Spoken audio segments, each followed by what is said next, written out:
Alhamdulillah lah NH Yovari Home bagi kami safety door.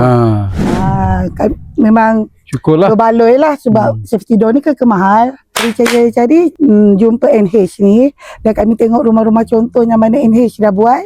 Dia kami tengok macam cantik lah, okey lah semua. Jadi kami pun terus WhatsApp Zoo.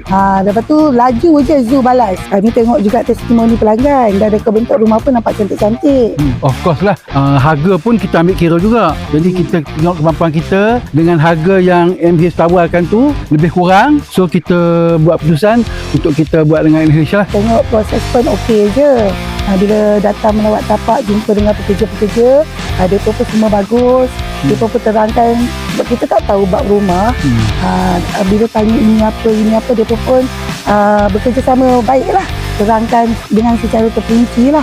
Kalau ikutkan memang tak ada masalah lah setakat ni.